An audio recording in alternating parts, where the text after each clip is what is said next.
ومن احسن قولا ممن دعا الی اللہ، فرمایا اس سے بہتر کس کی بات ہے؟ قربان جائیں ساری باتیں ہی رد کر دی، فرمایا بھائی سب سے پیاری اور بھلی بات اسی کی جس نے اللہ کی طرف دعوت دی۔ داعی الی اللہ بن جاؤ، بولیے کہیے نا، داعی الی اللہ بن، کوئی رفیق بن کے ایک ایک گھر کا دروازہ کھٹکھٹائے اور دعوت الی اللہ کا کام کرے، دکاندار دکان پہ بیٹھا ہوا دعوت الی اللہ کا کام کرے، دفتر کا ملازم دفتر میں دعوت الی اللہ کا کام کرے،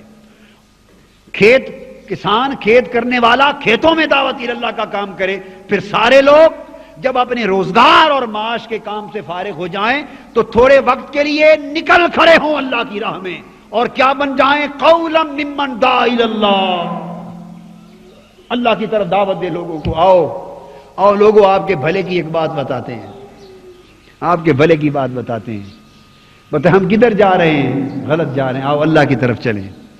ہائے ہائے، اور اگر آپ اپنے من میں اتر کے سمجھنے کی کوشش کریں اور بات سمجھ میں آ جائے تو یہ تو اعتکاف مسنون ہے، شرعی اعتکاف ہے۔ حق یہ ہے کہ اگر آپ کی بات آپ کی سمجھ میں آ جائے تو اس عظیم مشن سے، ایسے مشن سے جس میں اقامت دین کا کام ہو اور دعوت و استقامت کا کام ہو، اللہ کے دین کے سچے مشن سے منسلک ہو کر اس کے لیے سچا رفیق بن جانا، یہ بھی ایک عمر بھر کا اعتکاف ہے، یہ بھی ایک عمر بھر کا اعتکاف ہے کہ چمٹ کر ایک چیز سے لگ جانا، عمر بھر استقامت والا بن جانا۔ جنہیں دائمی عمر بھر کی استقامت نصیب ہو جائے سمجھیں وہ بھی ایک عمر بھر کے اعتکاف میں ہے، چمٹ گئے ہیں، لگ گئے ہیں ایک بات کے ساتھ۔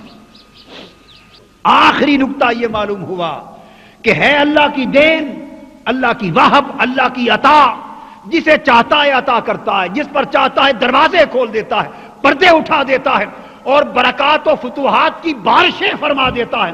ذو حظ عظیم، یہ عظیم حصہ ہے اللہ پاک جس خوش نصیب کو عطا کرتا ہے، مگر ہر ایک کا حصہ مقدر نہیں ہے، ہر ایک کے لیے وہب نہیں ہے، بعضوں کے لیے ہے۔ تو مولا جن کا حصہ نہیں لکھا ان کو بھی ملے گا یا نہیں؟ ان کا جواب دیا وما یلقاها الا الذین صبروا، ہاں ان کو بھی ملے گا۔ طریقہ یہ ہے کہ جن کو مل گیا جب ان کا ملا ہوا دیکھو حسد نہ کرو، صبر کرو، تمہارا طریقہ صبر ہے۔ ان کے لیے وہب تھا، ان کے لیے وہب تھا، حظ عظیم تھا، تمہارے لیے صبر ہے۔ تو جو صبر کا دامن ہاتھ سے نہیں چھوڑے گا اور استقامت کے ساتھ صبر پر قائم رہے گا، اللہ پاک اس میں سے انہیں بھی حصہ عطا کر دے گا۔ تو معلوم یہ ہوا کہ بندے پر انحصار ہے، اللہ کی طرف سے نوازش ہر ایک کے لیے کھل گئی، بعضوں کو نصیب کے طور پہ مل گئی، کیا نصیب کے طور پہ مل گئی، اور بعضوں کو دعوت، عمل صالح اور استقامت کے ساتھ صبر پر اگر قائم رہے تو صبر نے ان پر بھی دروازے کھول دیے۔ لہذا عام دنیاوی زندگی میں بھی کاروبار ہو، تجارت ہو، گھریلو امور ہوں، رشتہ داروں کے امور ہوں، کسی کا معاملہ ہو، جس پر اللہ کی نعمت دیکھیں کبھی حسد نہ کریں۔ ولا تستوی الحسنۃ ولا السیئۃ، فرمایا میرے حبیب صلی اللہ علیہ وسلم بھلائی اور برائی برابر نہیں ہو سکتی، بھلائی اور برائی برابر نہیں ہو سکتی۔ ادفع باللتی ہی احسن، اگر کوئی آپ کے ساتھ برائی کرے آپ جواب میں بھلائی کیا کریں اور اپنی بھلائی سے اس کی برائی کو دفع کر دیا کریں، اپنی بھلائی سے اس کی برائی کو دفع کیا کرے، یہ حسن کردار ہے۔ اتنا حوصلہ اور ظرف چاہیے، اتنا حوصلہ اور اپنا ایک مستقل کردار چاہیے۔ ہم ہر وقت دوسروں کے کیڑے نکالنے اور عیب تلاش کرنے اور کمزوریوں کا پتہ لگانے اور اسے بدنام کرنے میں لگے رہتے ہیں، ہم ہر وقت برائی میں لگے رہتے ہیں، دوسرے کی برائی میں رہ کر اپنی برائی کماتے رہتے، دوسرے کی برائی کا سوچتے سوچتے اپنی برائی کماتے رہتے ہیں۔ فرمایا ادفع باللتی ہی احسن، فرمایا تم دوسروں کی برائیوں کے پیچھے نہ پڑو، اپنی بھلائی کرو، اپنی بھلائی کرو۔